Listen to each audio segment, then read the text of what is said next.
Hello and welcome to The Thing About Golf, a project from Golf Australia magazine to explore the myriad reasons that seemingly otherwise sensible and intelligent people get hooked on this absurd game. My name's Rod Morri and I'm your guide for these journeys into the psyche of those for whom the game is more than just a game and has indeed become a part of the fabric of everyday life. You can call them golf nerds, golf addicts, golf junkies, whatever you like. But as golfers, we all know at least one, and if we're honest, many of us would count ourselves amongst their number. Our guest on episode 21 is an unashamedly self-confessed golf nerd, but unlike most of the rest of us, she also happens to be one of the very best golfers in the history of the game. 7 majors and a Hall of Fame career are in some ways just the beginning for Karrie Webb, because as remarkable as it is to consider, in her own mind, the most important part of Karrie's golfing life is really just getting started. As you'll hear in this interview, Karrie's mission now is to make the world, and in particular the golf and sporting worlds, a fairer and better place for the women who will follow.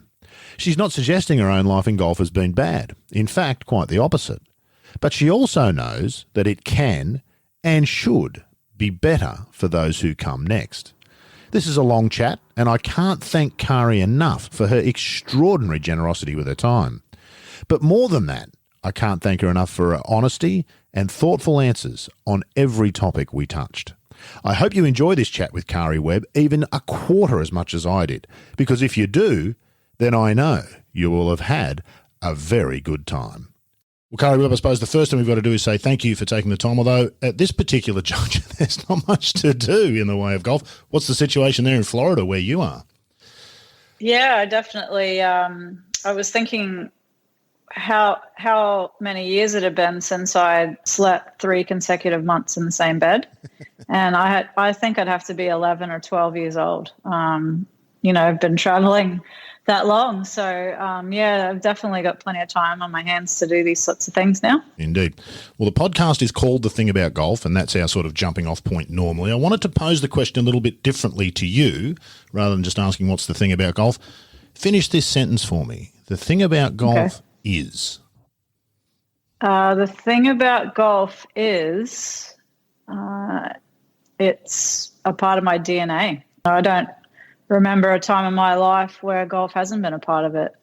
So I feel like golf is as much a part of my life as anything else in it. Yeah, it's probably a million different things to you over the course of time, and I imagine it changes from when you're 8 years old and first discover it, and now looking back on an extraordinarily successful career. Let's go all the way back to the 8-year-old Karrie. What was it that grabbed you about golf? Can you remember? Yeah, I believe I can. I think it went back before I was 8 years old. 8 years old was when I officially got my first set of real cut-down clubs. So that's when I officially say that I started playing golf. But golf, or being at a golf club, was a part of my family. So my parents and my grandparents took up the game around the time I was born, and I was the eldest of 3 girls. And the Air Golf Club's just a small country club in North Queensland, and it was a fairly young membership, especially now when I look at the membership there. It was a fairly young membership back then, with lots of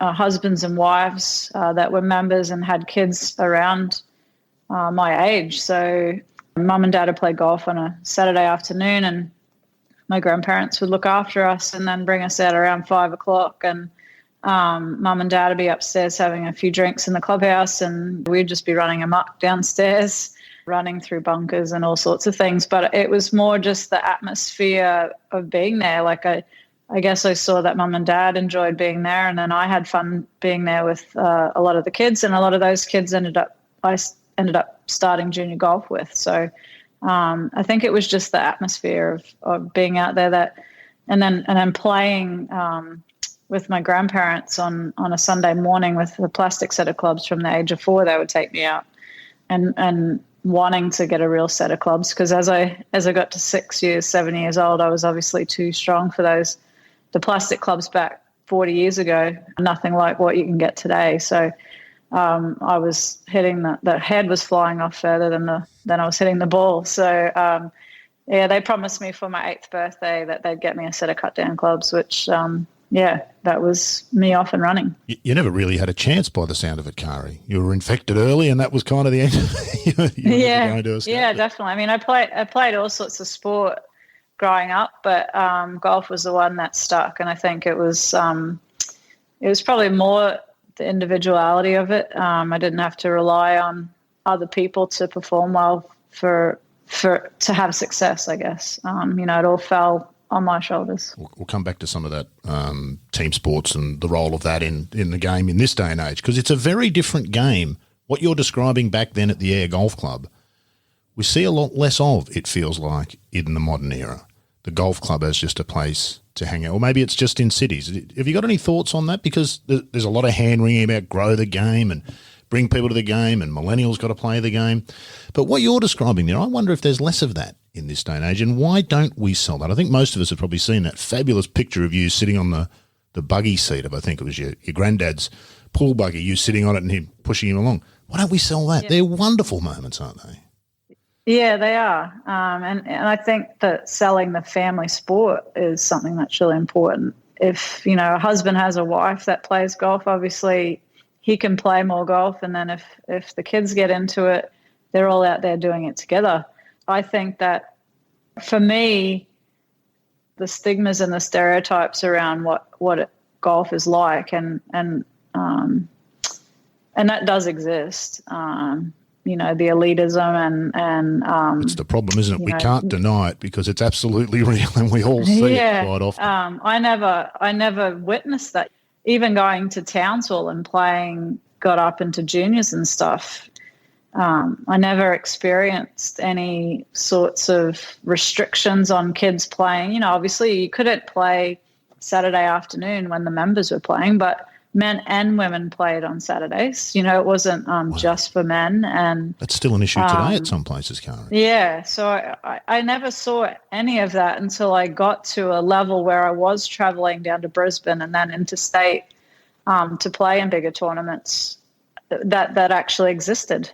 And I suddenly felt really out of my comfort zone because I wasn't even within the state. Back then it was the QLGU and the QGU, and even I didn't even fit the mold for the QLGU. I was this kid from North Queensland, country kid. My grandma made my golf shorts and my golf pants, and I probably didn't fit the golf club look down in Brisbane. And I think there was roadblocks there for me along the way. But I felt some of those uncomfortable moments that, I had to unpick the hem of my shorts because they were less than a centimetre too short when I was a kid. That didn't happen in North Queensland. That happened when I was in the bigger cities. Two things about that.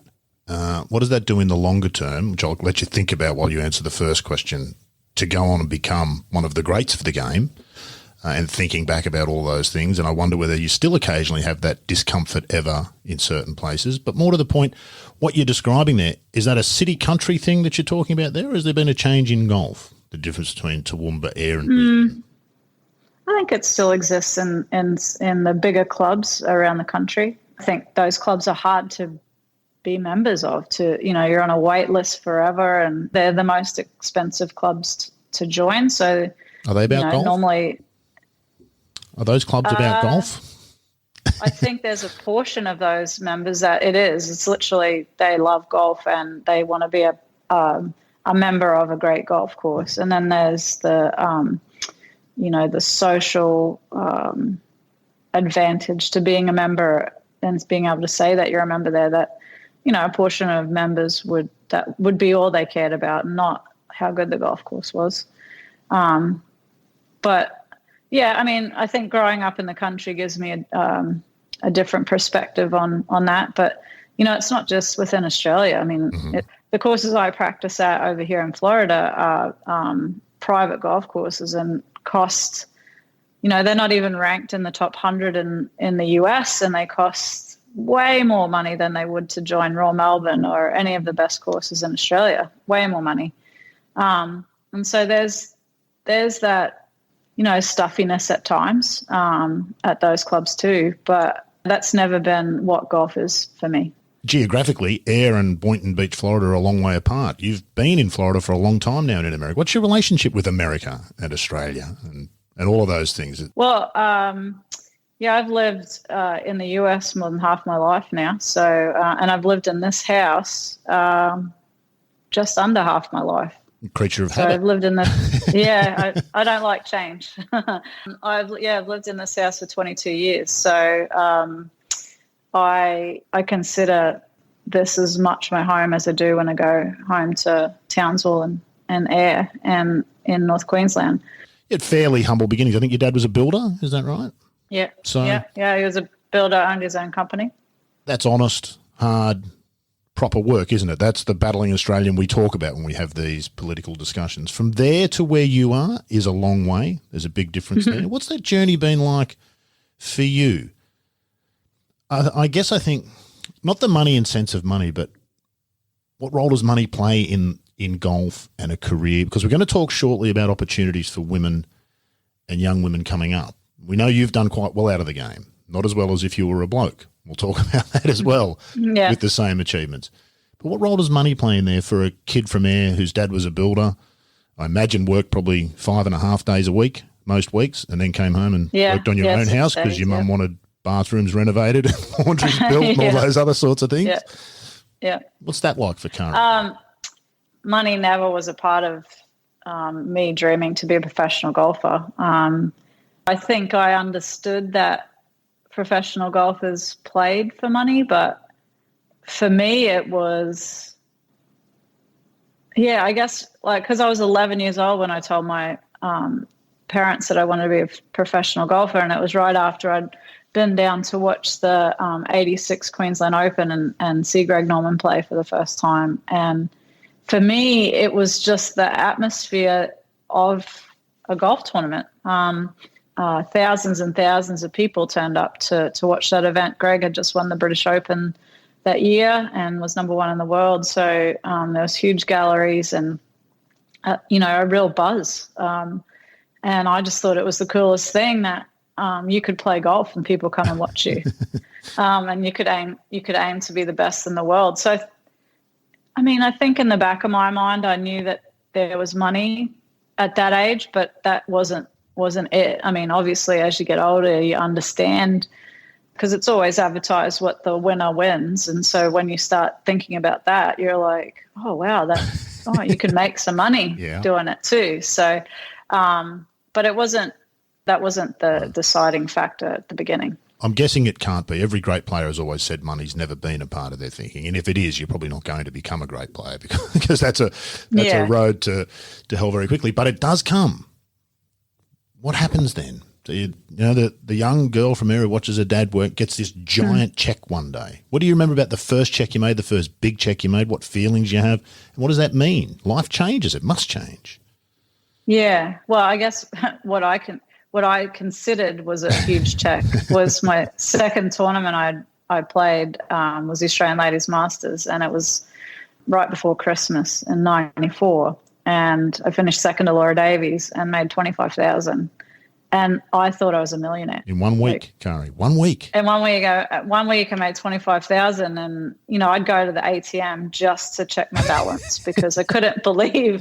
2 months before that, it said $200, and now it had those extra zeros on the end, and I couldn't believe it. But I think it is definitely a challenge. It was a challenge for me with the whole money thing, because obviously my parents had never seen money like that. So I had no one in my family that could really advise me. And I was with IMG at the time, and I think I couldn't have continued to play at the level I was playing at right out of the gates if I didn't have a management company that were everywhere in the world, wherever I was.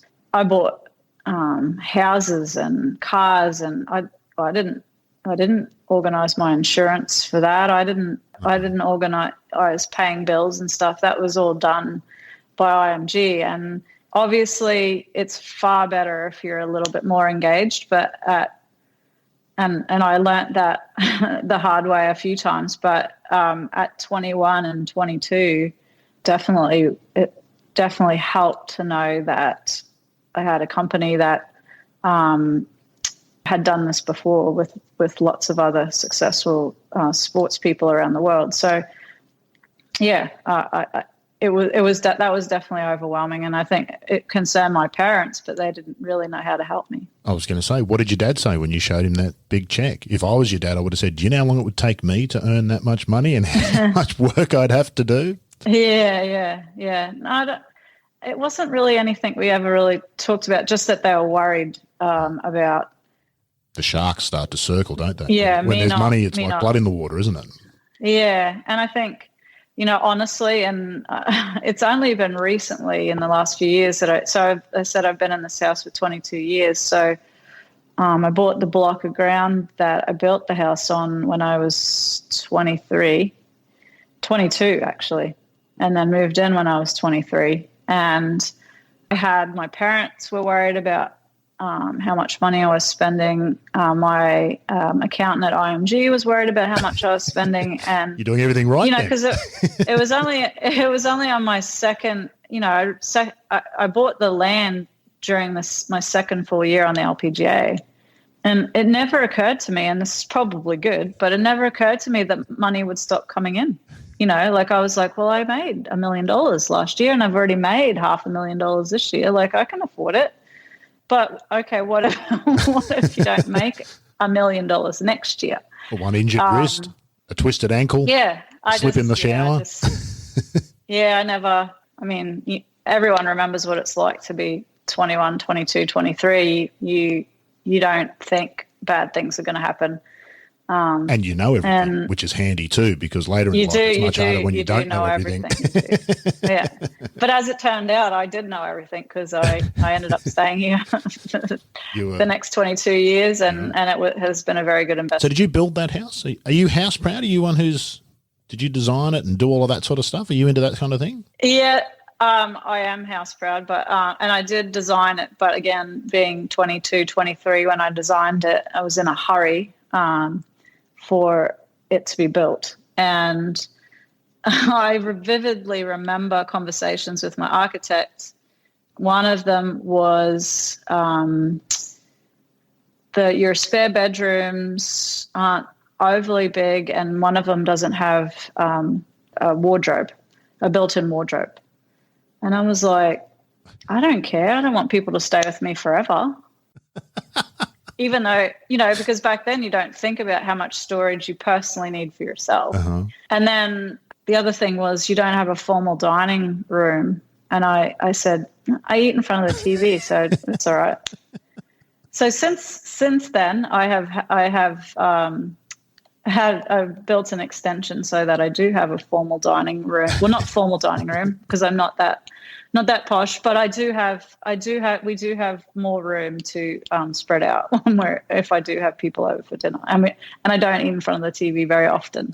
So you offset that early bogey with a couple of birdies, and now everything's But it is funny what you think about back then and what actually makes more sense as an adult to live in a house. Well, it's interesting you say that. One of the things I wanted to talk to you about, as a golfer, as a professional golfer, you kind of grow up in public, and you particularly, you started very young. I think about Lydia Ko as well, at the age of 14, winning a professional tournament. And that's a kind of a tough gig to grow up in the public eye. Michelle Wee is another one who you probably didn't have the scrutiny quite as much, certainly here in Australia, but maybe not globally, but you had plenty of it. What's that like? Yeah. Because I feel like Karrie Webb today is a very different Karrie Webb, personally, to Karrie Webb 20-odd years ago. Yeah, definitely. It would be weird if you weren't, by the way.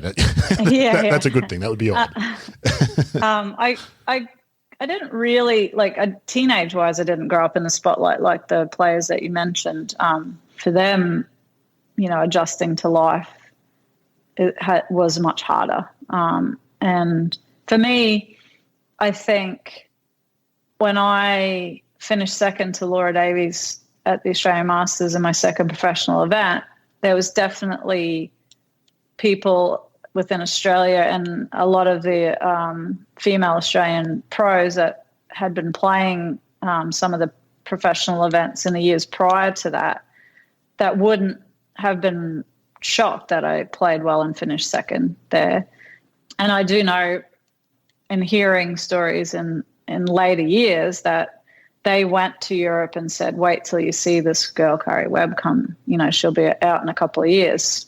But it wasn't like a media spotlight. So it really wasn't. Michelle Wee really. Yeah, it wasn't Michelle Wee. Yeah. So much so that when I turned pro, I was borrowing money from my parents and my grandparents. Michelle Wee signed a $5 million deal with Nike and Sony and whatever. She borrowed I definitely didn't announce myself to the world. But I think how quickly everything happened for me, winning the British Open in my rookie year in Europe, and then winning my second event as a rookie on the LPGA the following year, and then that whole year, I think it highlighted how shy a country girl I was. And I had learnt to be less shy just by even playing amateur golf within Australia. But and you grow up watching people become famous, and you think that would be something that's really cool. Mm-hmm. Is it? And then when you're faced with it, it's not always exactly what you imagined. So it definitely took learning experience, I think, to understand everybody's role in that. I think through different experiences, it opened me up in certain ways with the media and clammed me up in other ways. You've spoken plenty of times before about your early relationship with the press, and it wasn't terrific. Much of that the fault of the press, and no doubt some of it the fault of yourself. We can be snide and nasty and cutting and unfair and demanding and petulant and childish and all of those sorts of things, which must be difficult. I seem to recall early on in America, I think you had the first $1 million season, maybe 95. Yeah, that was my rookie year. Somebody nicknamed you Cash and Carry, which my understanding was you didn't particularly like that or take kindly to that. Is that true? And if so, what was it about that maybe bothered you? I don't remember being bothered. Well, I'm probably bothered by it because my name's not Karrie. Karrie. So, and that just perpetuated people mispronouncing my name. And has that happened a lot to you? To this day. Still. Yeah. It's still a lot. I can even introduce myself and say hi to my pro-am people and say, hi, I'm Karrie. And they're like, oh, hey, Karrie, nice to meet you. And I'm like, did you just not hear how I said my name? You know Tamara Beckett, don't you? Tamara Beckett. Here in Australia, golf. Yes. Yeah. She told me once she was announced on a tee at a Symmetra Tour event as Tamara Beckett. And she stood there not realising it was her that was supposed to tee off. And then everyone started looking at her. Oh, that's me. Oh, sorry. Tamara Beckett. And there you go. Well, Laura Davies often gets Laurie Davis. Really? Yeah. Laura Davies. Laura Davies is a legend. Yeah, gets Laurie Davis. Wow. Yeah. It's extraordinary. Yeah. So a lot of the times we'll be like, hey, Laurie, how's it going? But yeah, so I don't know where we're at there. The cash and carry back with the American media. To be fair, I think the Australian media, for the most part, has been quite kind to me compared to how they can be to other top Australian sports people. I really think it started with the American media and more like each town's local journalists. And I think my misunderstanding that Americans understood dry sarcasm. No. And in general they don't. And I have a lot of close American friends, and most of them are sarcastic. But in general, especially dry sarcasm, it just doesn't go over well, and especially from a 21-year-old. I think I got off on the wrong foot there, possibly being asked a stupid question and giving a dry, sarcastic answer a few times that maybe I was just a little thought I was too good to talk to the media, which wasn't the case at all. It was just my sense of humor. And then I didn't smile enough on the golf course, and, I wasn't the next Nancy Lopez. And so then Annika actually at the same time we both got thrown into the same pool of that we were leading the way on the golf course, but it wasn't what the LPGA needed. And those questions followed me every single week So when you get asked the same question every week about the person that you are, it's not any fun. So you don't enjoy that side of it. There's sort of two medias, isn't there? Well, certainly I think here in Australia. I sit at the press conferences at the Australian Open and the Australian Women's Open, and there's kind of two medias. There's the golf media, the golf writers who do golf all year, and a couple of times a year we get to go to tournaments and we find it very exciting. We get to talk golf nerdy stuff. And then there's media, the Daily Telegraph and the other tabloids around Australia who are looking for something that's got nothing to do with golf. They're looking for a headline because you're a celebrity. What's it like to be on that circuit? Because in America you must face this every single week. You're a profile player, so you're always on the media list on a Tuesday or a Wednesday. You've got to go in front up and face the ludicrous questions predominantly from, I'm not trying to exclude golf writers here. We ask our fair share of stupid, ridiculous questions. But I heard a question asked of Adam Scott once, which was just, he would have been within his rights to just say, look, sorry, that's ridiculous. Can you leave, please? Because that's nonsense. And he must get that every week. You must get that every week. What's that like? Yeah, it's funny. Well, again, like I said early on, I gave that dry, sarcastic comment, which then didn't set me up well for the next few years. And so then I learnt not to be sarcastic. So I wasn't sarcastic at all there. And so then I had no humor at all. No personality. Conferences. Yeah. Karrie's dull. She never says anything. Right. And then I played in this TV match, Battle of Bighorn, and it was David Duval and I and Tiger Woods and Annika. And we did the press conference afterwards, and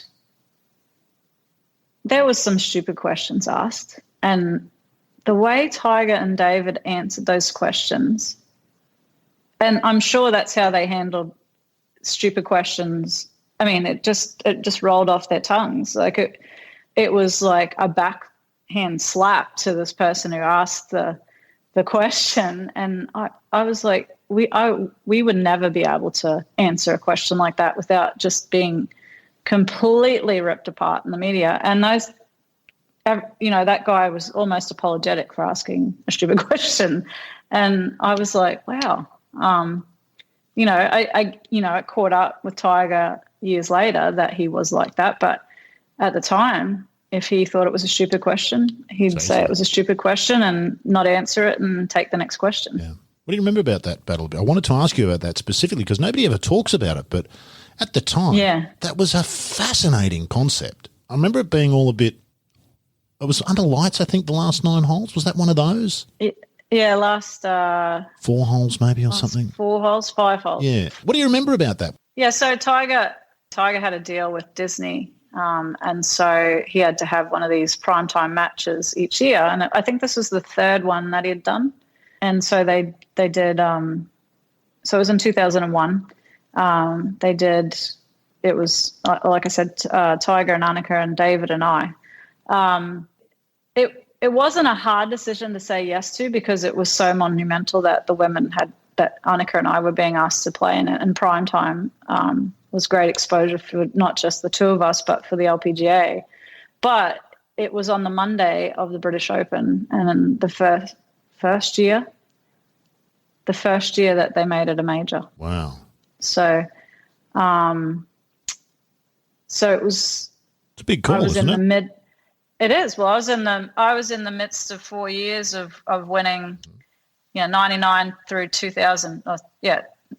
Through 2002 of winning 6 majors, and in 2001 I was asked to not prepare the way I would normally, and we were playing at Sunningdale where I'd won in 1997. So it was, I couldn't say no to, but I wasn't as enthused as I should have been, I think, because of the situation that they'd put us in to play in it.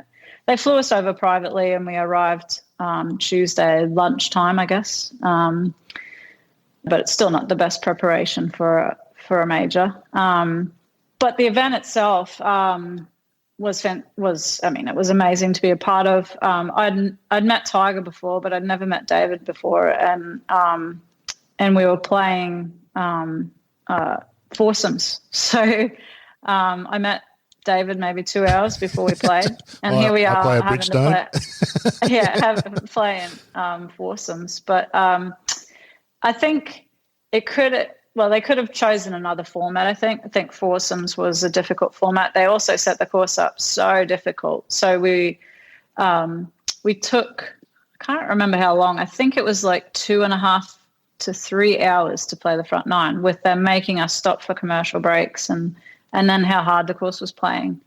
And they were making us, if it wasn't Annika and my hole to tee off, they made us walk back to be standing on the tee with the guys, which all took time. And when we got to 10T, they came to us and they said, because it's taking you so long to play the first 9 holes, you only have an hour to get to the lights before it's too dark.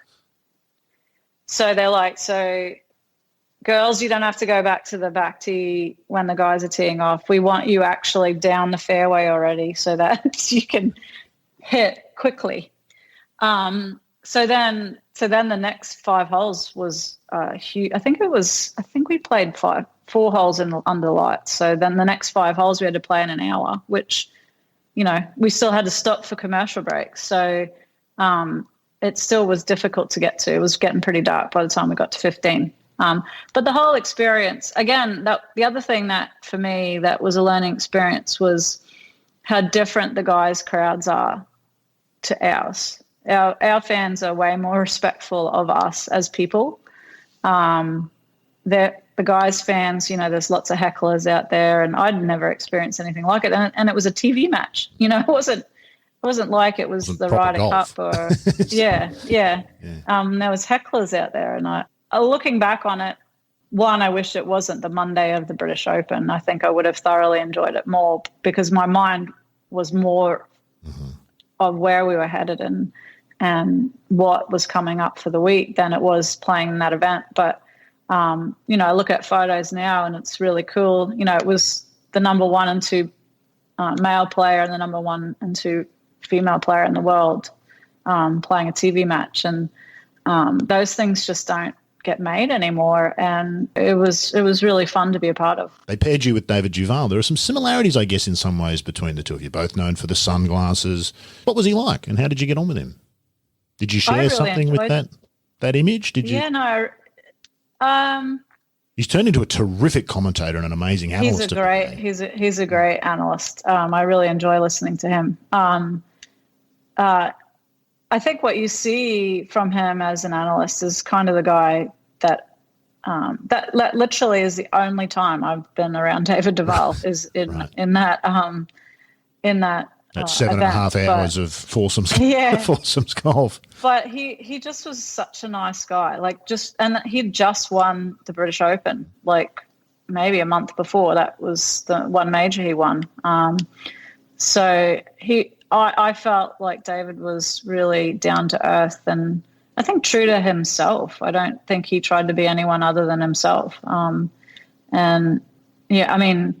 Again, it's hard in those situations. We're mic'd up to have any sort of serious conversations that we otherwise don't want the rest of the world to hear. So, but I enjoyed the time that I spent with him, and I really wish his career had have continued on because he was a great player and I love watching him play. But as an analyst, I love listening to his insights. Terrific, isn't he? It reminds me, famously, you mentioned he'd just won the Open not long before. He probably is the poster child for this notion of, well, this is a saying I heard a few weeks ago, which I'd not heard before, you may have. It's better to have travelled well than have landed. And he kind of landed when he won that Open. And it was all in terms of golf and his playing career downhill from there. And he famously sort of said that, on the plane on the way back, it's sort of dawned on him, was this it? Does that make any sense to you? You've won 7 majors. You've landed a bunch of times. What's the difference? Do you understand what he's saying there? Is there? I think it was maybe the way I understood that was that he thought it would be more life-changing than it was, and more how he would feel once he'd done it. Because you can't know, can you? You can't practice it. You don't know until it happens. I will never know what it's like to win a major. You know what it's like to win a major. Does it make any sense to you? Is it life-changing? For me, it was another feather in my cap when well, the first one is always, then you don't have to answer the question, when are you going to win a major? So that's the relief of that one. I don't think they're as life-changing as me making my first big check, or actually even me winning the first event that I won on the LPGA as an LPGA member was that second event of my rookie year. That was life-changing because I knew I had a tour card for 3 years. At the time, winning gave you a 3-year exemption. Well, that's life-changing because, I'm over here for 3 years at least. So buy a block of land to build a house now. Great big one that costs more than my accountant says I should spend. Yeah. So I would say that looking back, I definitely enjoyed winning the majors that I won, and I celebrated that. But I didn't enjoy them as much as I would now if I reeled off 6 majors. I think when you're young and you're ambitious and goal-oriented, it was like, all right, tick, I checked that box and what's the next thing? You wake up Monday and you're like, all right, well, we've got this tournament now. So you move on. And as much as that sounds bad, it's actually what has to happen mentally, I think, to play as consistently well as I did for such a long period of time, is that you never got too high on your horse because you put yourself back down to the ground the next day and started working for the next event and the next win. And you didn't get complacent. But then I don't think I ever understood how great I played and how consistently well I played during that time, and never appreciated as much as I should have. If you did, maybe you wouldn't have done what we always say, don't we? Exactly. If Mickelson was just a bit more conservative, he'd have won a lot more. Actually, he might have won a whole lot less and just been a top 10 finisher quite. He might have won. He might have won 5 US Opens. He might. He might. He's not done yet. He'll tell you that. He's not done yet. Don't you write him off. He's got one left in him. Is what actually happens when you win a major is that others change the way they treat you. You don't change, but the way people treat you does. I remember Jeff Ogilvy told me that. He said the day after he won the 2006 US Open, suddenly he knew everything about everything, apparently. His opinion suddenly mattered. It didn't matter on the Thursday, but on the Sunday, everything he said was gospel because he'd won a major now. Right. And others treated him differently. Right. Does that make sense? Yeah. Yeah, I think probably the guys probably experience that more. I don't know if... And someone like Jeff, even though all of Australia knew who he was and we were cheering for him that day, he sort of snuck up and won it. And he wasn't super well known especially US Open here is always on the Sunday of Father's Day. So there's a lot of people that don't watch golf that watch golf that day because they're with their fathers. And so they wouldn't know, most of those people didn't know who Jeff was. So that's where, for him, then he becomes more well known. I don't think it has the same impact for us, but in smaller terms, I guess it does. It's funny, what I find so refreshing about a lot of the younger players now is that they're not afraid to say what their opinions are, especially, because they have their own platform and with social media, and they can control their message. The only way I could control my message is if I set an interviewer up to ask me the questions so I could answer them the way I wanted to, and then you still had to trust that they would write what you said. It's refreshing to see the younger players have more of a voice and not really care what the haters say back to them, but they stand by what they feel. Let's make a starting point. The problem for women's golf is that men, it seems, just don't respect it enough. And it shows in every way, in money. I think your career earnings are 20 million something on the LPGA. That puts you second on the career list. Yeah. You'd be 80th on the men's tour. I was going to say I wouldn't be Kevin Streelman. 50, but yeah. No, 80th alongside Kevin Streelman. I think there are 12 women so far who've made, who made $1 million or more in 2019. It's like down in the hundreds for the men making $1 million. I was going to say, you almost have to make $1 million to keep your card out. That's exactly right. Yeah. And so that's really just a scoreboard. But what does it say about I saw you retweeted a fantastic piece by Mike Wan this morning talking about sponsorship and the future of sponsorship and women's sports. It's a very vexed and complicated issue, isn't it? But does it start from this basic point that it's the respect that's lacking and all the other things are symptoms of that? Yeah, I think true. There's definitely a true sports fan out there that will watch men's, women's, doesn't matter. But I think what's missed is that since sport has been around and that it has donned the back pages of newspapers, so whatever, 150 years, it was only men that socially were allowed to play sport. So it wasn't until recently, really, when you think about the US Open, the US Women's Open this year, if we play it, is the 75th running of it. So until recently, really, in the history of the game of golf, women weren't even on a stage. It's the 70th year of the LPGA. And we're the longest running women's professional sporting organization, standalone sporting organization. In all sport, you look at, just in Australia, you look at cricket, you look at AFL, rugby league. Women, I know growing up, I wanted to play cricket with the boys, but girls don't play cricket. So the only time I played cricket was in the schoolyard. I didn't play formal cricket. And then I ended up playing indoor cricket because girls were allowed to play cricket. So it's hard. If we roll the clock back 200 years and at the same time that men were playing sport, women were playing sport, and it was written about then, we'd be built up. But by the time women were allowed to really play any of these sports, the men already dominated the page, and everyone knew what standard that sport should be played at, because that's what we've been watching for all of these years. And then women entering, you look at the women's AFL, them entering, and all the criticism of that. Well, they haven't had the funding and the years and years of history to get to be of any level that, any of these critics would want them to be playing at. AFL's not taking that seriously either, is it? Let's be honest. Yeah, I thought they were. It's not as much as I thought from the beginning.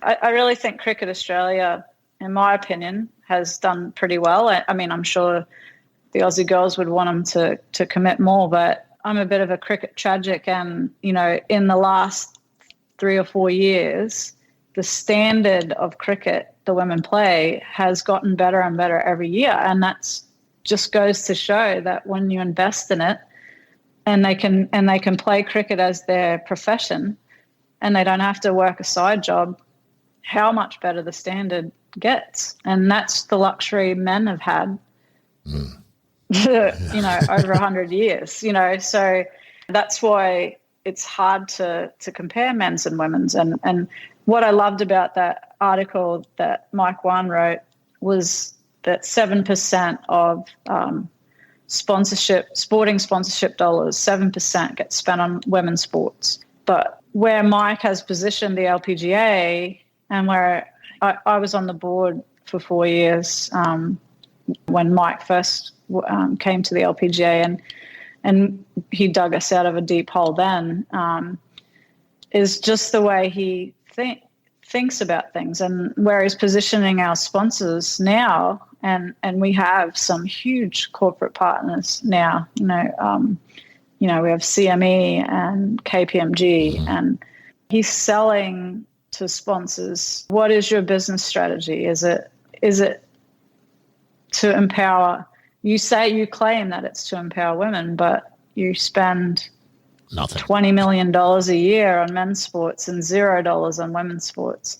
So it's a really great piece, and I think that's where companies are going to get it. They're going to, not only do they want the corporate hospitality for their customer, and then it's always going to be a little bit about TV ratings, but also I think how it looks as as their company? Are we living up to what we say we are? And because the two interesting stats in that piece, weren't they, were the 7% that companies actually spend and the 95% who claim that equality is one of their top three agenda items. Something about those two figures is not making sense. There's a disconnect there that you can only find from looking within. Those people, they need to look within, don't they? It's one thing to talk the talk, but walking the walk is somewhat different. That T20 final that you mentioned going to, the women's T20 final of the MCG, I think it was the best attended sporting event this year. Is that right? Or for some day? It was an amazing. Yeah, well, they were trying to set a world record, actually. Yeah. For attendance to a women's sporting event. Without COVID, that was already on the radar in Australia. I think without COVID, they would have broken that record. There's sort of some momentum building there. I don't know, I'll probably ask the question, but what's the answer, Karrie? What do you do? And how do you feel about it? Is your outlook bleak, optimistic? Is it just tiresome? Are you tired of talking about it, being asked about it? I know that you're one who's publicly said that you want to make it better for the women who follow you than what it has been for you. Yeah. Do you feel like you're bashing your head against a brick wall sometimes? Because you know that when this podcast comes out, people will go on Twitter and say, well, women's golf just isn't as interesting to watch. It's not as marketable. It's just a simple economic argument. What's wrong with you? Why can't you get it? Yeah, I don't understand how you can say that women's golf isn't as interesting to watch. I mean, we're still able. We don't hit our 5-iron as far as the men hit it, but we can still hit a 5-iron as close to the pin as the men do. I think it's do men hit 5-irons anymore? Yeah, well, into par fives. Yeah, that's right. Into par fives. Some of the longer ones, maybe. Yeah. No, I'm the most optimistic that I've been. To be honest, I think for the longest time, any of those frustrations, you just always like, oh, well, that's golf, or that's just the way it is. I don't think you saw that much would change. But then I saw that when I approached Golf Australia I just felt that there was a lack of depth we've had the Hannah Greens and the Minjee Lees and the Suos come out in the last few years, but it's not like a huge depth behind it, which means that there isn't a lot of girls playing to find, those special players that go on to turn pro and do well overseas. Because they're here, aren't they? They're here. We're missing them somehow. They're doing something else. We're not retaining them in the game. They might start, but for many reasons, they don't continue to play, or they don't play because their parents don't play, and their parents have a perception of what golf is. But I feel like Golf Australia has taken the bull by the horns, and they're legitimately putting an effort into growing the game for women and girls, and just in general, obviously, just trying to make it more inclusive.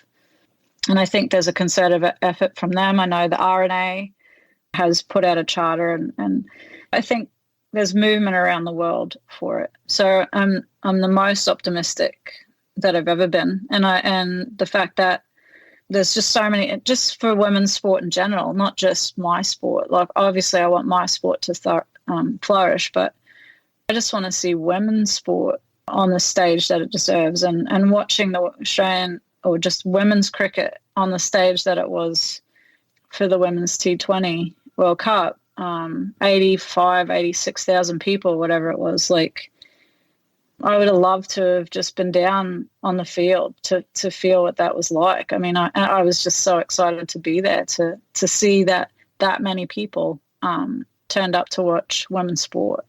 So I think there's things like that make me truly optimistic that women's sport will slowly over these next years and decades get to a point where there is more respect and there is a larger fan base. Your own role in that, I'm not sure if you've even thought about it, is obviously going to be important. This saying, if you can't see it, you can't be it. Well, you've shown it, haven't you? 7 majors and a dominant player on the LPGA on the world stage, the very best player in the world. So every Australian girl growing up can look up and say, well, if Karrie did it and she's from Ayr, there's no reason I can't do it. And in fact, I wanted to ask you about this specifically. A couple of years ago at the Australian Open, Justin Falcon is the young guy's name who put that video together that made you cry, if you ever want to hunt him down. And that was really quite touching, wasn't it? And I wonder whether you thought about your place in the game. I imagine when you're pursuing what you were pursuing as a player, wanting to be the best you can be and win everything that you tee up in, these issues I can't imagine are part of your thinking. But now at this stage of your career looking back, it's an important role to play now, isn't there, for Karrie Webb? Maybe more important in some ways. Yeah, definitely. I think I describe it as for many years I took what I could from the game, and I got a lot back from the game. And now I feel like it's my time to give back to the game. And the Karrie Webb series was the start of that. But I feel like there's more work to be done, and I can be involved in other ways, and not just at the elite level of the game. I would love to see more girls and more women play the game of golf and feel comfortable joining golf clubs and that being the fabric of their families and their communities is the golf club. And even the Ayr Golf Club, I think, used to be the fabric of the community a lot more than it is now. I think it struggles, just like a lot of country clubs do, of getting people to be members and to go out and to be a part of the club. So there is a next step for me, I guess, in golf, and that is giving back to the game that has given me so much. That realisation, I'm imagining there might have even been a moment when you realised that and that there was this role for you. Were you surprised by that? It feels like you welcome it. I asked you at the Vic Open about what's the more important part of your career, the previous or what you're doing now, and you said very much now. This is much more important because it's bigger than just you. But did you realise that? And were you surprised that, because you kind of have the responsibility, don't you? You don't have to do it, but you kind of have the responsibility, don't you? Yeah. I mean, I feel that I do have a responsibility. I wouldn't put that on anybody else. No. Anybody. Like, I wouldn't say that that's everybody's responsibility to give back to the game or give back to their communities or whatever. I think it's something that's personal. But I think for me, when I started the Karrie Webb series, it was something I wanted to give back. And working with Golf Australia, we came up with the concept, and even deciding what tournament it was that the girls were coming over to, and I threw out the US Open.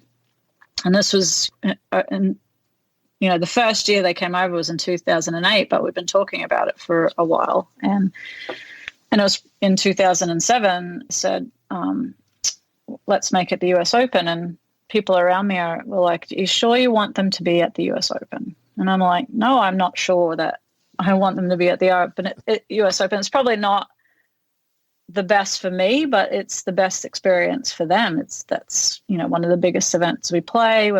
It's an event I want them to aspire to play in. I didn't want it to be just some random tournament that didn't have the atmosphere that a US Open does. So as it turned out, I mean, as much as I know the girls absolutely love it, it did more for me, I think, than possibly it did for them. And I think it always feels better to give than to receive. And I've really loved, since 2008, having the girls over. It's always been a highlight of my year. Yeah, and of course, we all saw what happened at the PGA last year when Hannah won.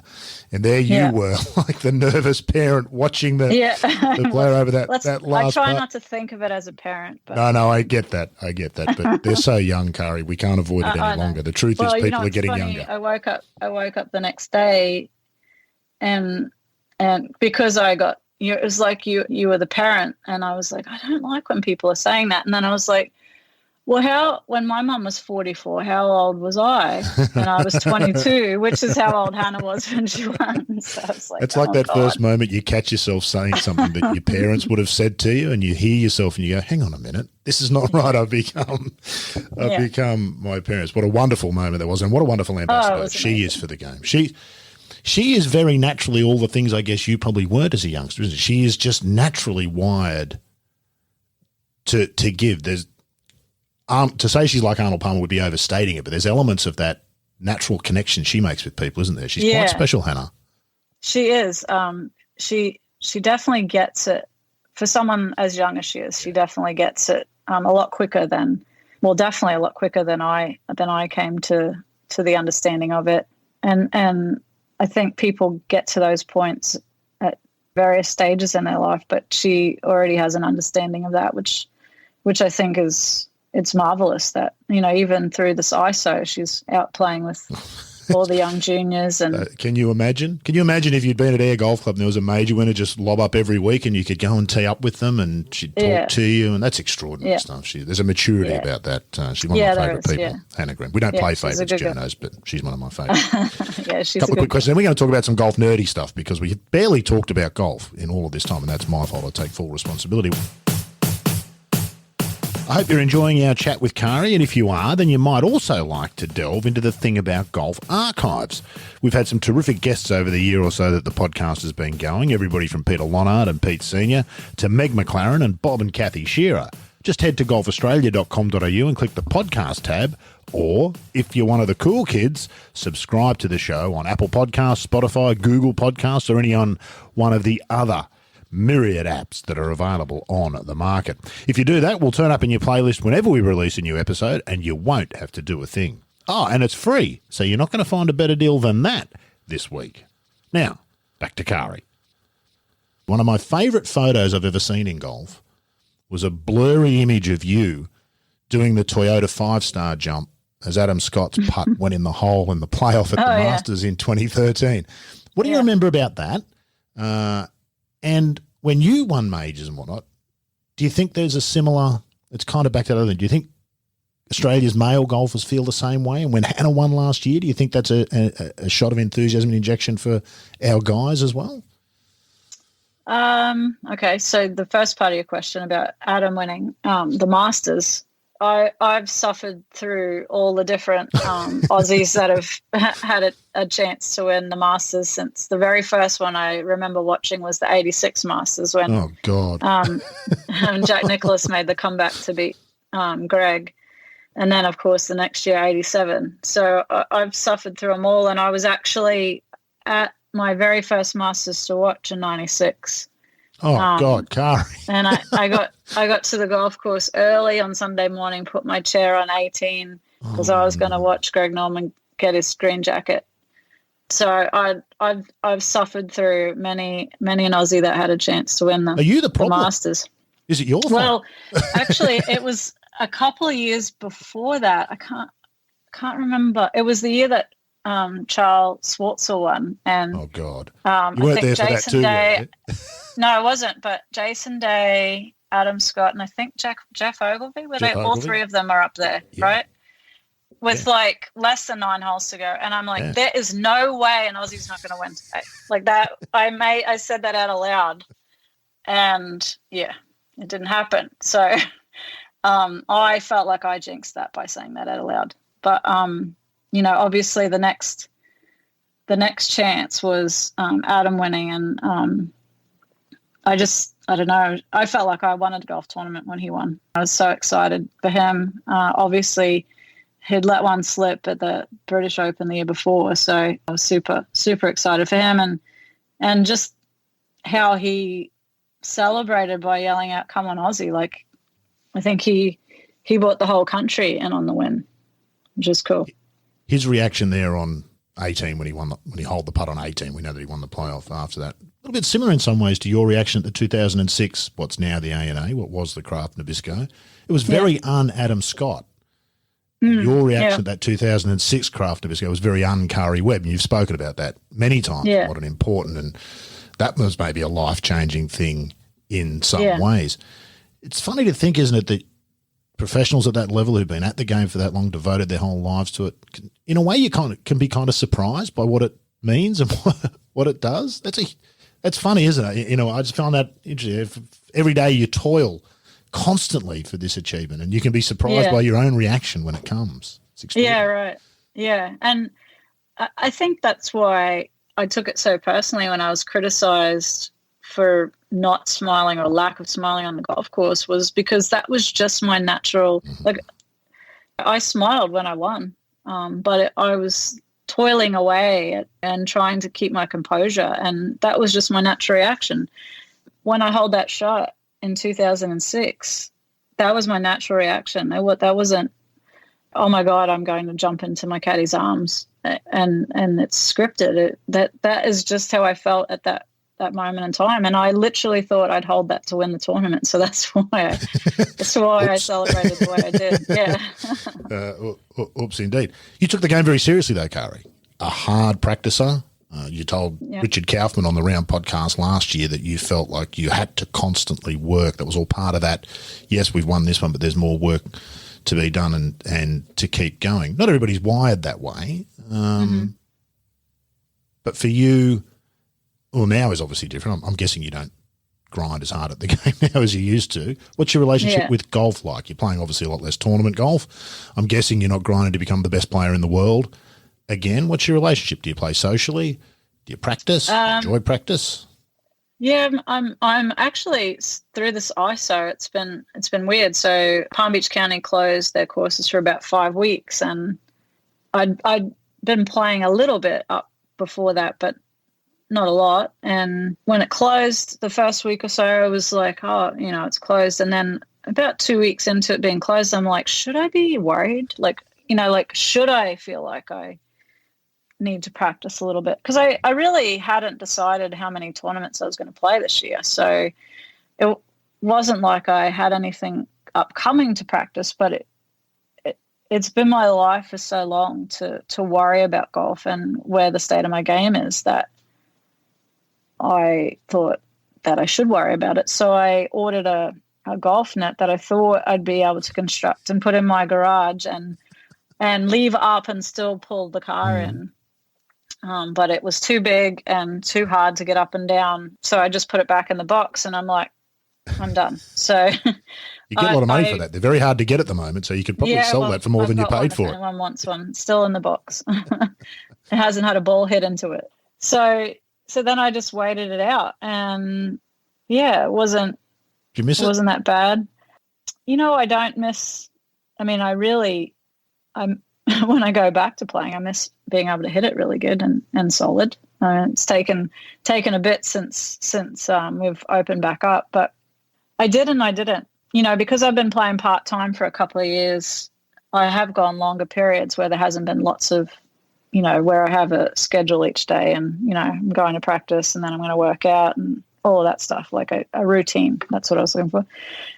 So it wasn't a huge adjustment because I've learnt that I don't have to be routine, but there was I did feel like there was something missing, but I still haven't gone out a whole lot again because now I've got to get to this new normal with the game. For me is when I go out and hit balls, and what am I hitting balls for? It's not like I'm working towards something because it's still unknown when I'm going to play. So there's no joy in just the hitting for you? I know I do. I enjoy going out. When I'm not out there, I have found that I don't miss it. But once I get out there, I'm like, wow, I miss being out here. And just being at a golf course and the smells and the feeling of being out there. And I do enjoy hitting balls, but after 45 minutes, I'm like, I look at my watch and I'm like, I've only been here 45 minutes. I'd hit balls for hours and 45 minutes just dragged. So, I'm just in a different place. And I want to be, and I do enjoy playing social golf, but I don't enjoy playing awful. So I think I've got to get to a place where golf is my hobby and not my job. Can that happen? That's what I hope so. That's what I want. That's what I would like to happen. That it's now my hobby and something I like to do because I like to do it, not because it's my job. It up and down. Let's move to this second part of your career, and I'll try to get through this a little bit quicker. Sorry, it's been dragging on a bit. Golf course design. So you've partnered with Ross Perrott. How did that come about, and what's your interest there? Have you always been interested? I feel like a lot of professionals, especially the best players in the game, course designers have no interest. It's just a series of shots that need to be conquered and executed when you play. and that maybe later on comes, why is this shot more? Why do I like that golf course? Why do I play there? Has that been how it's been for you, or have you been one like Jeff Ogilvy and Mike Clayton, for whom the golf course has always been a critical ingredient in the enjoyment of the game? No, I'm more, it has evolved. I've had the opportunity to be around course design since the late 90s, early 2000s, but I'm definitely someone that I liked a course but couldn't explain why I liked it. And then it was always about how you played the hole, rather than the aesthetics that make that hole so great. And that's the stuff I think I've evolved too. But even going back to 99, early 2000s, I was David Mariner owned Laguna Keys up in the Whitsundays, and I was designing the second course there. There's a David Graham course there that they played the Australian Skins game at a couple of years. I think they played 2 Australian Skins games there. And I was, because I grew up about 2.5 hours north of there, he thought it would be great that the second course was the Karrie Webb course. So I was with IMG still at the time. So I was involved with that project from walking it when it was still a rainforest, to seeing the corridors cut, to seeing it fully shaped and ready to be grassed. And unfortunately, the money ran dry, and now it's back to being a rainforest. So it's a tragedy, Laguna Keys. It is a tragedy. It really is. But yeah, so I've had those opportunities. I've been before partnering with Ross, so I've been redesigning Townsville Golf Club with Bob Harrison we broke ground 5 years ago, but the whole process has probably been going on for about 10 years.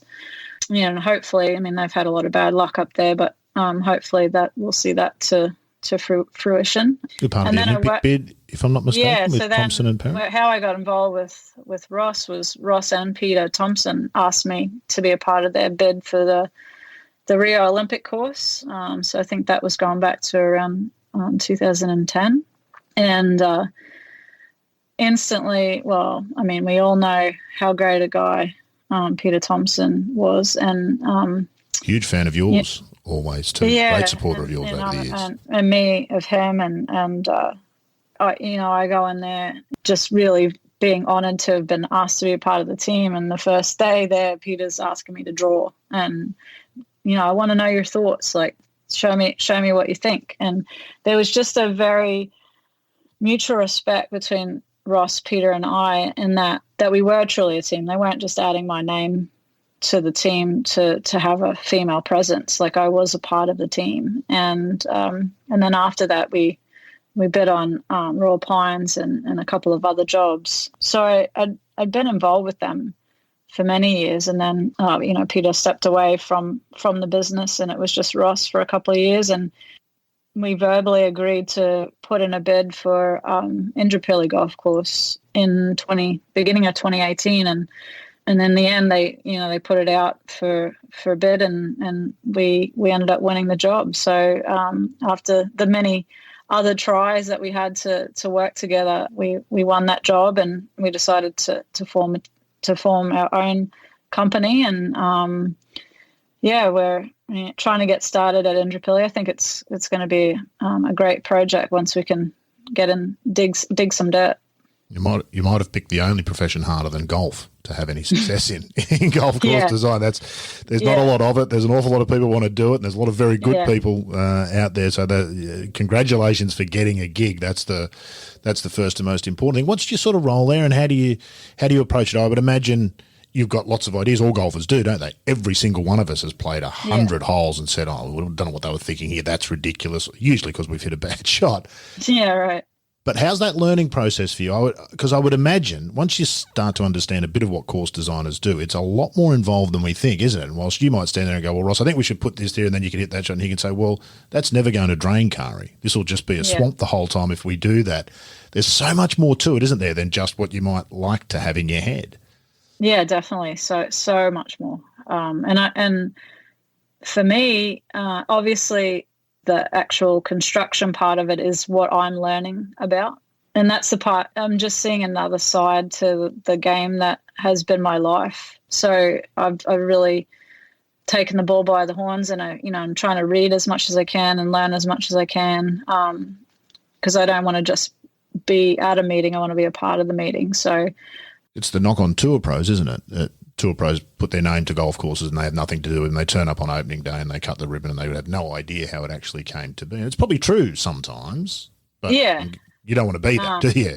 No, I don't want to be that person. And purely because I don't want to stick my name on something and not have been a part of it. But I also, I love learning. And like I said, I've had all these opportunities, well, not a lot, but a few opportunities to see a course built from start to finish and haven't got to the finish line. So I'm eager to have a few projects that we can, stick our teeth into and really make a mark and make what is a Karrie Webb golf course. It's a big deal, isn't it? It's a huge canvas to paint a picture on, the earth. You can see them from aeroplanes, golf courses. There's a fair bit of pressure to get it right.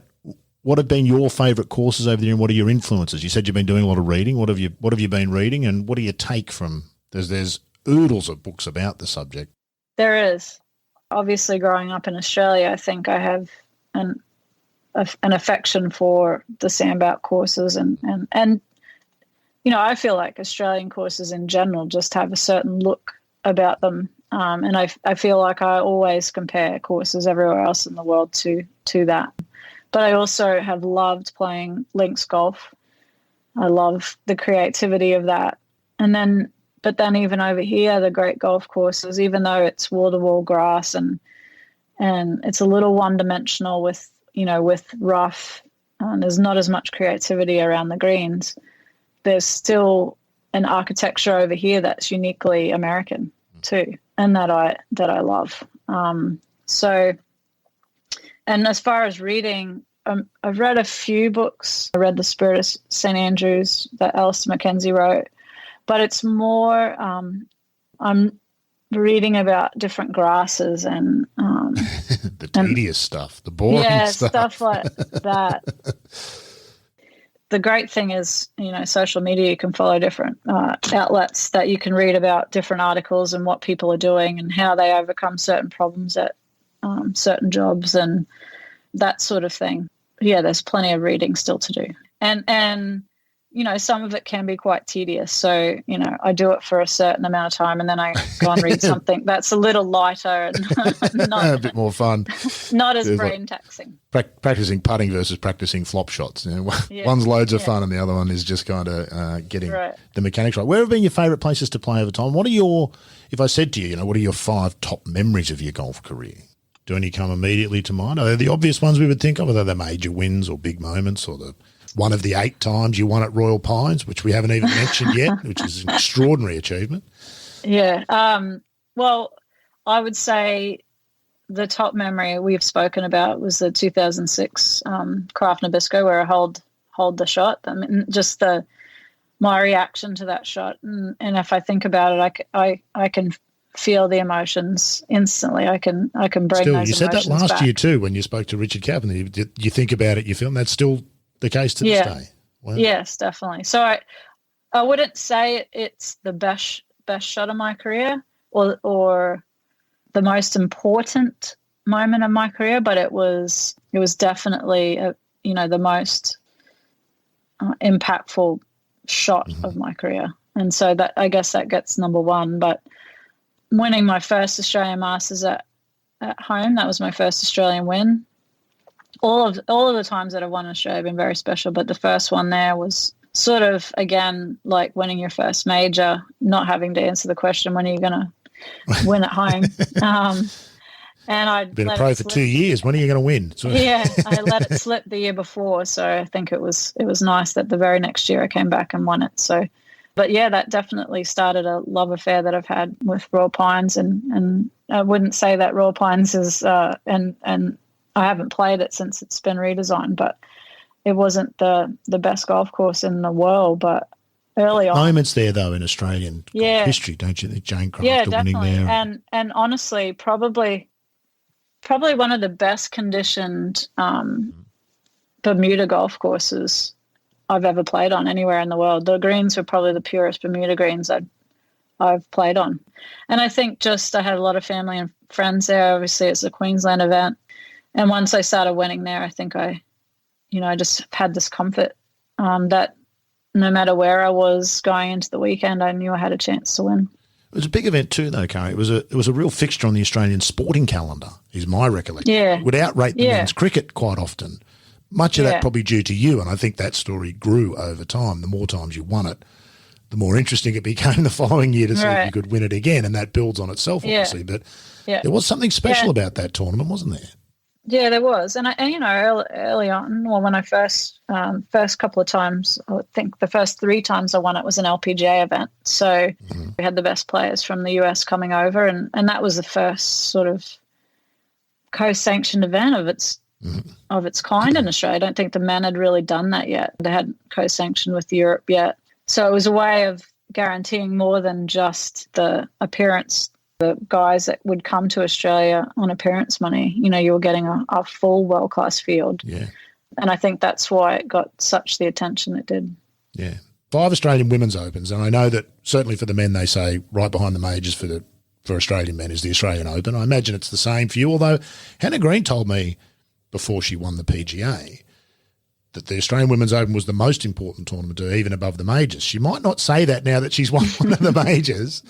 Where does it rank for you? And those memories must be truly special because your own national open is. Yeah, definitely. Like I would agree. Outside of the majors, the Australian Open, and I guess because that's been more of a constant than now the Australian Masters. At the time, the Australian Masters was, even when the Australian Open started, I think the Australian Masters was the premier event because it was an LPGA event and the field was stronger. But for me, I think what I'm proud of too is the venues that I have won those 5 at. So Yarra Yarra a couple of times, but then Royal Sydney, Kingston Heath and Vic Golf Club. I've won on some great tracks.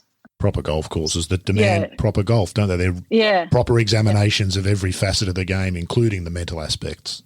Yeah.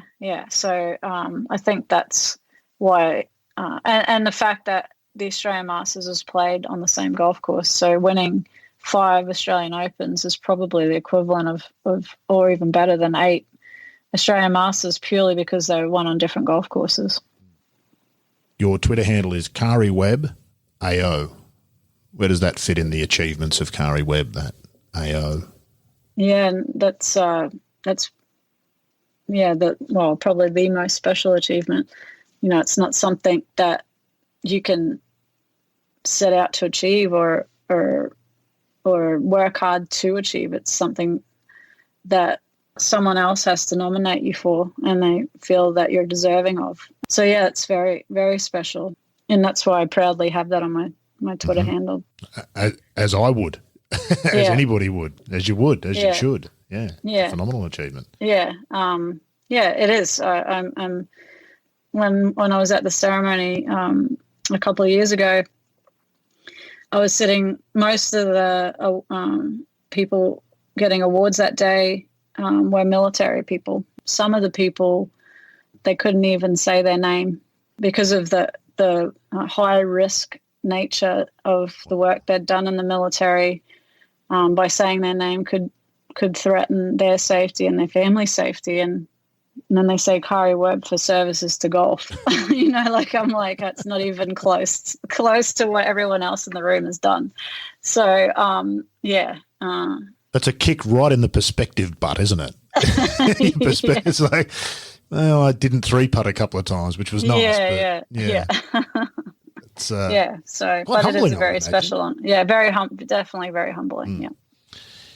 You said once in an interview, I'm sure that I read, that the most nervous you've ever been was giving your speech at the World Golf Hall of Fame induction, which is not available on your website. People can go and read. Is that true? Was that the most nervous you'd been? And why, do you think? You must have given 1 million speeches by 2005. I don't mind. I don't mind speaking in public, but not prepared speeches. I can do a great Q&A. I'm fine with doing that. But prepared speeches, because it's prepared, people expect that it's going to be good or decent. Yeah. And also, I feel like, and the World Golf Hall of Fame has changed their criteria now. So now you have to be 45 or retired for 5 years to be inducted. So that's better, isn't it?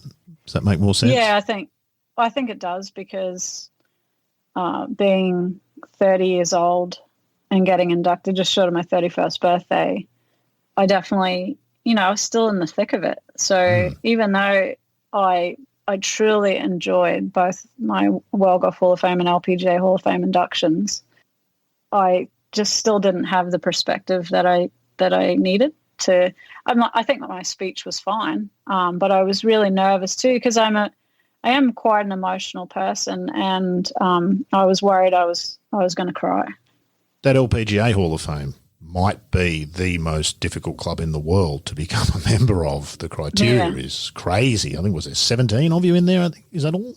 No, 23 or 24. Yeah. Again, B Park was the last one in, maybe in 2016. Yeah, she went in 20. Oh, was it? I think it was. No, she had to be on tour 10 years. So maybe 2018 was her 10 years. Yeah.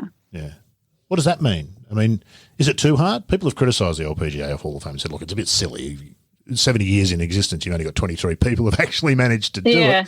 But you can make a case both ways, can't you? You can. Arguably, it's the hardest sporting Hall of Fame in the world to get into.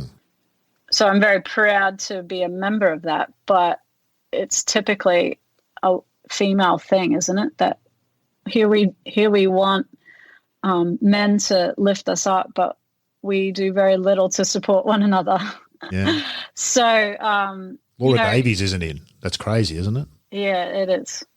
But we did allow. So the criteria to get in the World Golf Hall of Fame used to only be LPGA Hall of Fame. So the only other way you could get in the World Golf Hall of Fame was outside of being an LPGA Hall of Famer was through lifetime achievement. Right. Okay. Yeah. So the World Golf Hall of Fame came to the LPGA when they restructured it all. Probably was at like 4 when Laura got in. So 4 inductions ago. What did they do to her? They held the ceremony at a time when she couldn't get back. It was just nuts, if I recall. Yeah. So before that they said, that there's more women that are deserving to be in the World Golf Hall of Fame. We want to change the criteria, and they put a committee together, and I was like, I definitely agree with that. So we didn't want to offend the older players that developed the LPGA Hall of Fame, but I still believe that there was other women's careers that needed to be celebrated. So I was all for it. And then came the announcement of when and where they were holding the first induction after that. And it was the Monday of the Men's Open Championship at St. Andrews, which sounds amazing, except that our US Open finished on the Sunday before that. And we knew that Laura was going to be in unanimously. And myself and Beth Daniel pointed it out to the World Golf Hall of Fame that it's not just the induction on the Monday. There's a whole, the Sunday night, there's a dinner with just the World Golf Hall of Fame members in attendance, which is really special. It's probably as special, if not more special, than the actual induction, because is the rest of the World Golf Hall of Fame members welcoming the new members. Yeah. And it's just them.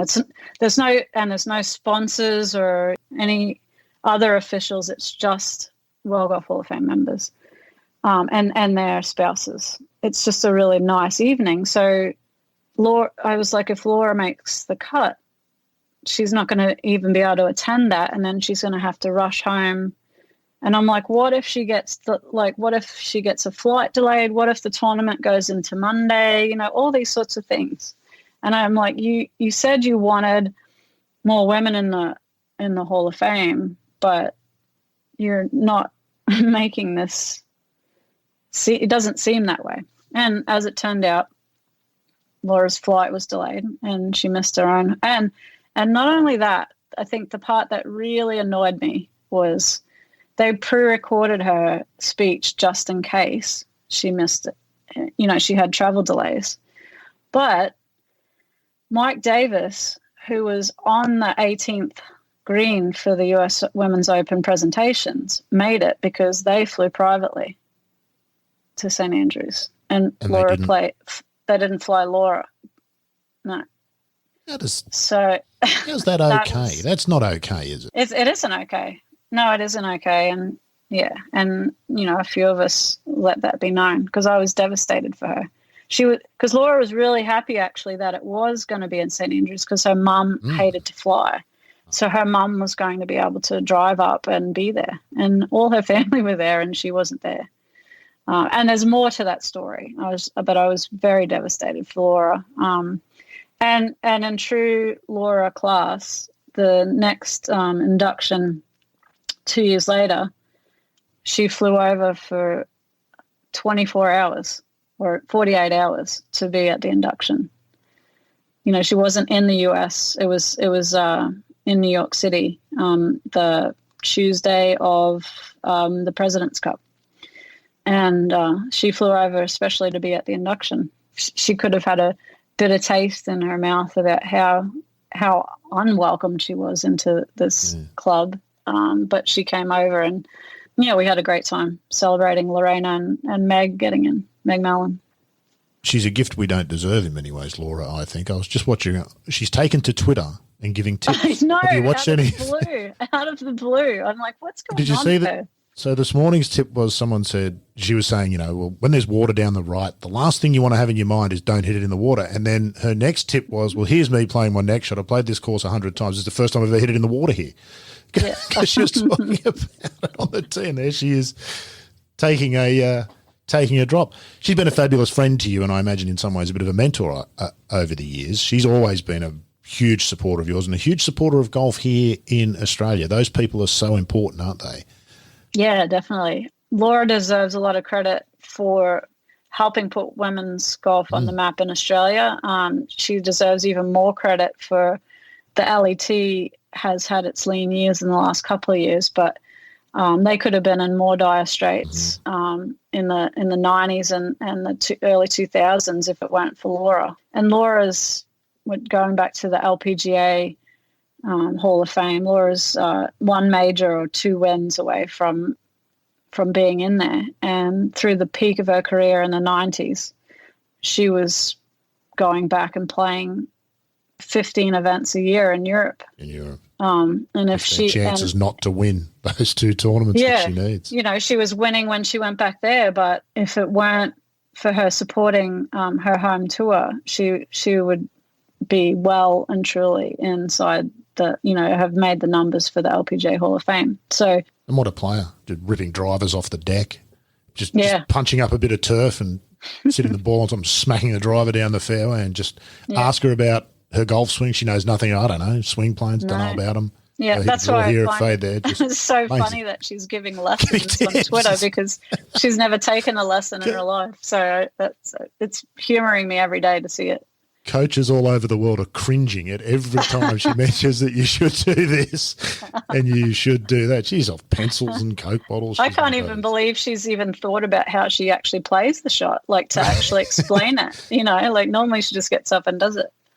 She is definitely one of those. Last thing, speaking of players, who have been the ones over the years that have impressed you most, and who do you look at in the current crop? Well, I'll ask about women in particular, the LPGA. Seemed a bit of a time of parity at the moment. I honestly think that we need to set up our golf courses a little differently because I feel like the way we're setting our courses up right now just allows there to be no dominant players. And I think our tour, if you look at just even in the 25 years that I've been a member and prior to that, I think it serves us well when there's one or two dominant players because that's who you're talking about. And then the following pack, it's the conversation of what do they have to do to get past them. And it's watching that happen. And I think our courses 15, 20 years ago, 25 years ago was set up in such a way that the cream did really rise to the top. And I feel like it's not that way as much now. And I feel like you wouldn't have to, and it's not just adding length, but I think we can increase green speeds, not make them so soft. I mean, obviously weather plays a part in that, but we can play a course with no rain all week and our greens don't get any firmer and they don't get any faster. So more difficult. Yeah, just slightly. I don't think it changes the winning score, but you don't finish 3 shots behind and finish 20th.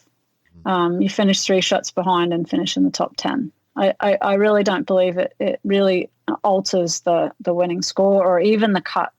I think the standard is so high now. Like, cuts are really low. Like, I have trouble predicting, not that I've ever predicted the cut, but I've been surprised at times as to what the cuts have been, even in our majors.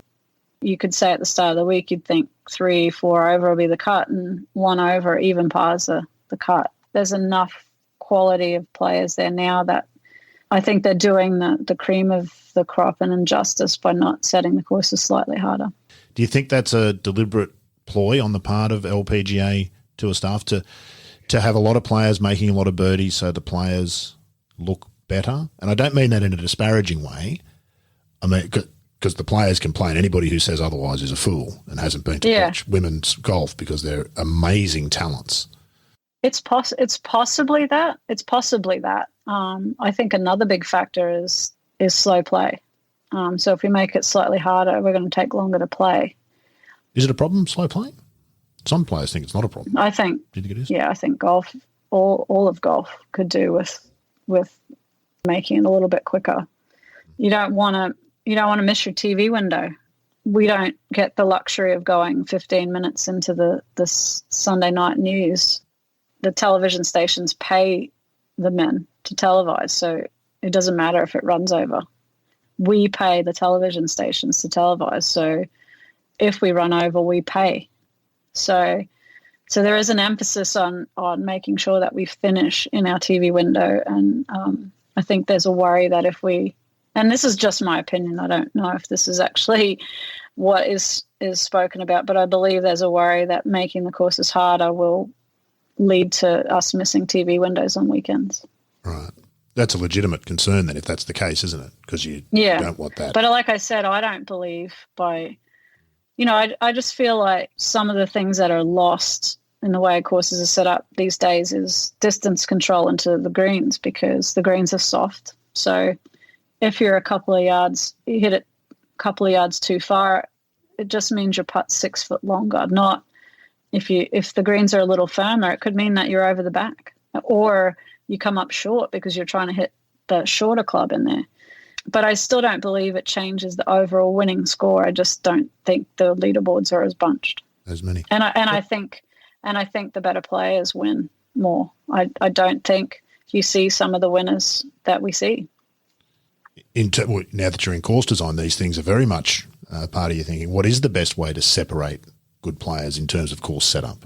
Length is a part of it, but our courses have gotten longer over the years. But where we lengthen it is we lengthen our par 5, so they're all 3-shotters, even for the long players. And like you said before, Wendell, the guy said a 5-iron, it might be on a par 5, and if that's if it's a long par 5. So I feel like sometimes shortening a course could make it. It could shortening par 5s. That's where you gain the score, and then if you're making greens a little firmer, a little faster, and even if you're making the fair, if you can control it, if we don't have weather, fairways a little firmer and faster, it just makes all those shots a little bit more precise. And who are the players that are the best at being that precise? And it's the best. There's only going to be a certain amount of players that everyone has a chance to win every week, and everyone, you'll still have unexpected winners, but you'll find those dominant couple of players. And it's not that much of a change, I don't think. You would have noticed the difference in equipment. You would have started with persimmon, but probably not played at a high level with persimmon. I think metal would probably have been fairly dominant by the time you were playing at a more elite level before you turned pro even, I would have thought. Yeah, But I got my first medal driver end of the 80s, 88, I think. what was it? Do you remember? It was a Palm Springs. Do you remember that brand? Palm I do Springs not. with a boron graphite shaft in it. When you used to read about boron, your eyes would get big when you'd read the golf magazines. Boron, this is amazing stuff. They're making golf clubs out of it.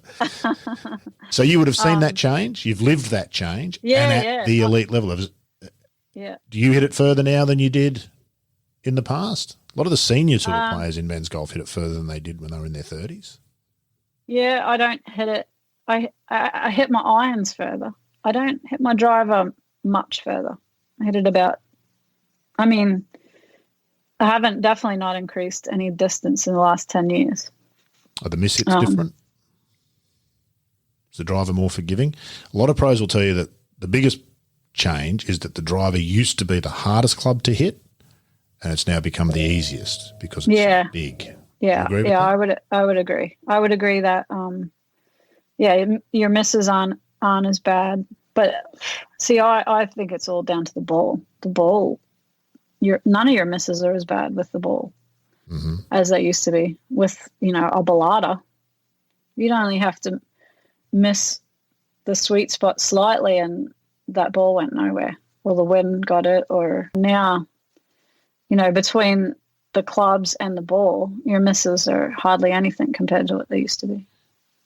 There's been some romance lost in equipment too, don't you think? Think back. I'll ask you to cast your mind back to some of your favourite clubs you've had over the years, the ones you lusted after when you were a kid, when you were 12 and 13. What was the set of clubs that you really wanted? I feel like there's less of that these days too. The joy of new clubs. Yeah.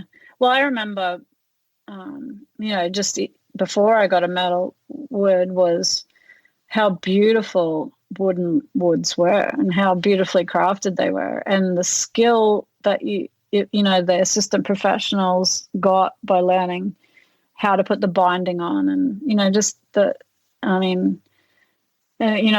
were beautiful. True and works even when craftsmanship. Yeah, I remember getting my first set of Cleveland Classic Tour actions.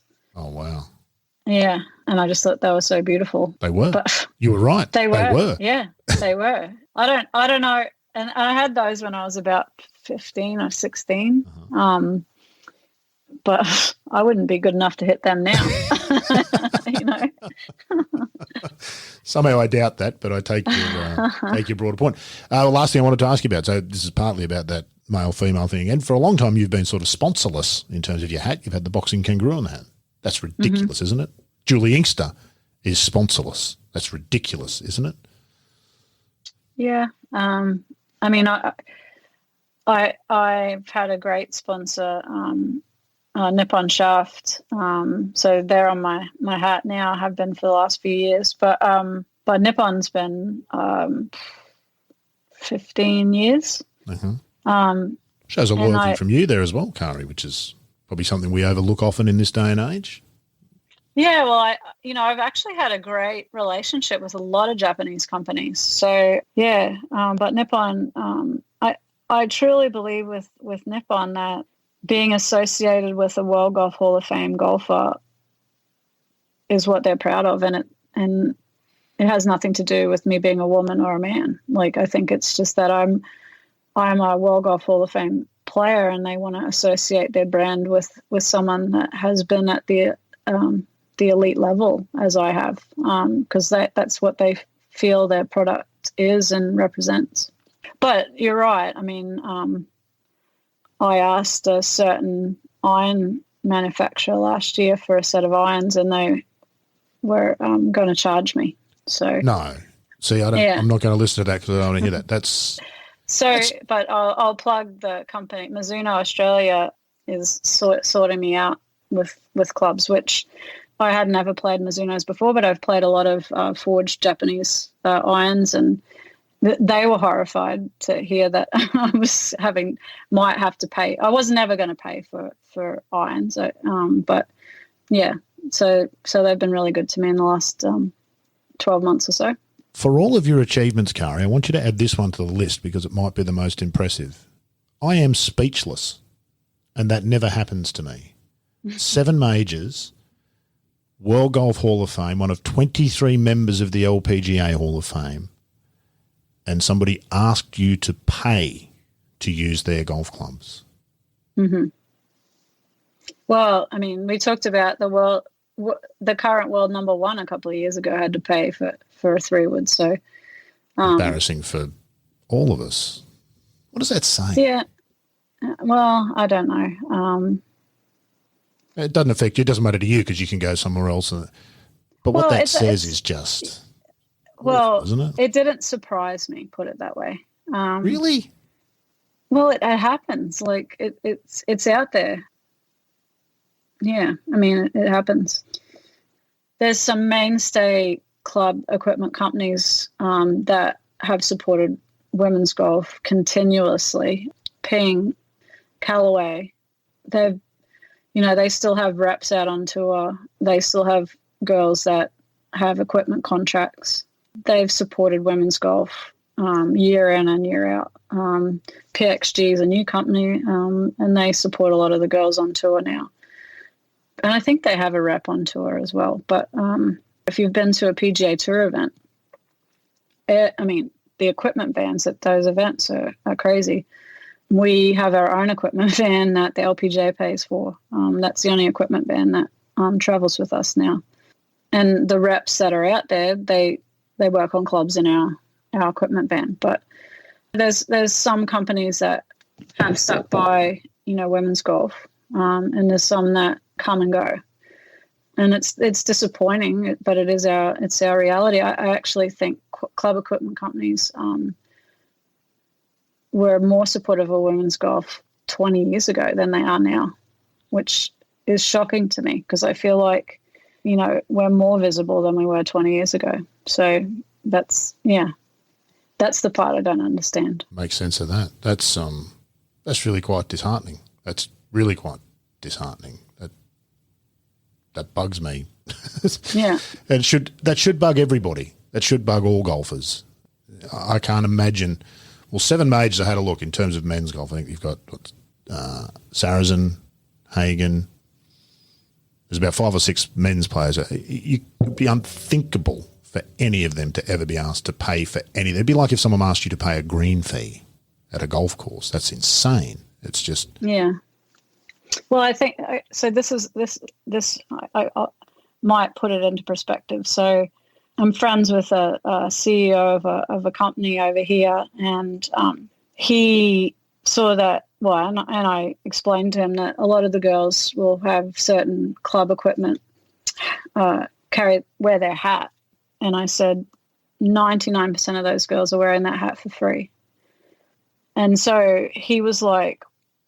And I started asking around, and I said to girls that were wearing the hat for free, I said, if a company offered you $10,000 a year to wear the hat, that's $10,000 more than you're getting. Would you wear it? And they said, I'd have to think about it because then I might have to pay for my equipment. This is on the LPGA. This is on the LPGA. And these are girls, these aren't the upper echelon girls, and these are the girls that, well, they are. They're on the LPGA, Karrie. Well, but they are. I know what you're saying. They're not the Lexi Thompsons and the Brooke Hendersons that we've been talking about. But they are the girls that pop up on TV every once in a while, and they'll have a club manufacturer's hat on. That they're getting that brand on TV, and another company would give them $10,000 to wear their hat. And they're thinking about it because they would have to pay for their equipment. And I said, if you turn that deal down, you're essentially paying for your equipment anyway because you're turning down $10,000. Buy a lot of equipment for $10,000, can't you? Yeah. So, but that's the conundrum that some of the girls are in. There's something fundamentally wrong, isn't there, with that then? As an industry, there's something fundamentally wrong if that's the case. We're not talking about junior girls or there are probably amateur guys in Australia, maybe even play state level golf, who have never paid for golf equipment. Yeah, well, I haven't paid for golf equipment since I was 14. So you can imagine us getting asked to pay for. You would have been staggered at how much it costs, Karrie. Yeah, Not I cheap, know, exactly. Well, how much is it? Oh, you're kidding, aren't you? That could make you depressed, couldn't it? Thinking about that. If I'm a 14-year-old girl with some golf ability and I hear you tell me that 7 majors and 25 years into one of the best careers in the game, someone's got the gumption to ask you to pay for a set of golf clubs. Maybe I want to be Elisa Healy instead of Karrie Webb, who also could have been a professional golfer, should she, and probably still could should she want to. She swings it. Well, she probably thinks she could be. She probably thinks she could be. Yeah, I think it just goes back to, for me, what we talked about Michael Wan saying, our commissioner. It's if we want, and I think a lot of the golf world realizes that the health and longevity of the game, it's for that to continue and for clubs to be healthy, and that therefore people buying golf equipment. There is a big push to grow the game in the women's space, and women playing and girls playing. So it goes back to, what's your business model? And yes, I know that more men buy equipment than women.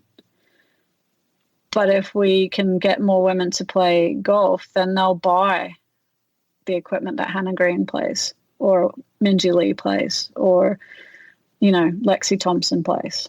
So I feel like the whole golf industry has to be on board with this for there to be change. It can't just be Golf Australia. It can't just be, the RNA. Everyone has to be on board. Us in the media. Yeah, everyone. How many more Hannah Greens and Minjee Lees would we have if they went, they saw me and other women on covers of magazines? It's a very powerful thing. Can't see it, can't be it. Really is powerful. Yeah, and even legitimately. I'm not sure. I can't remember which golf magazine I wrote to when I was a kid, but it's been reprinted. I wrote and asked for more women's golf content because there was none. And it's not like today where you can just get on the internet and look up women's golf and get your content. I had encyclopedias and golf magazines, and there wasn't anything in golf magazines. So I didn't see it and still became it. But how many gave up because they didn't see it? And still do. It's truly depressing, isn't it? It really is quite. Yeah, I really think society's changing. I think because we're having these conversations. I mean, we didn't have these conversations 20 years ago. So I feel like, again, I don't think it's just a male problem either. I feel like women need to lift each other up just as much as we're asking men to lift us up. I think, there's a lot of things that have to change in society for those things to change. But I feel like just even having the conversation is progress. It's a step forward, isn't it? But it's the pace is frustratingly slow. Sometimes it feels like. But, even with Golf Australia's initiative with Vision 2025, they've at least put a date on it. Yeah. Tangible, isn't it?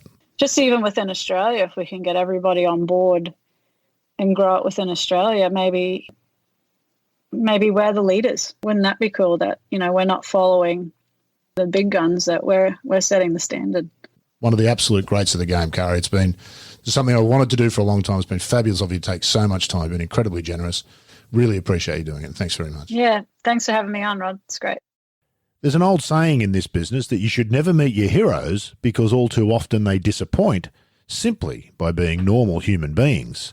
Well, for mine, the exact opposite is true for Karrie Webb, because the fact that she's so normal and so human actually only serves to make one admire her even more.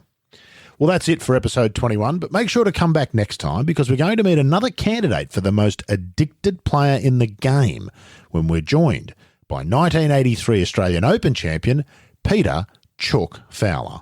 Whenever he played, we played for double the prize money that we were playing for when he wasn't playing. So Greg, if you ever hear this, thanks very much for that. That's next time on The Thing About Golf.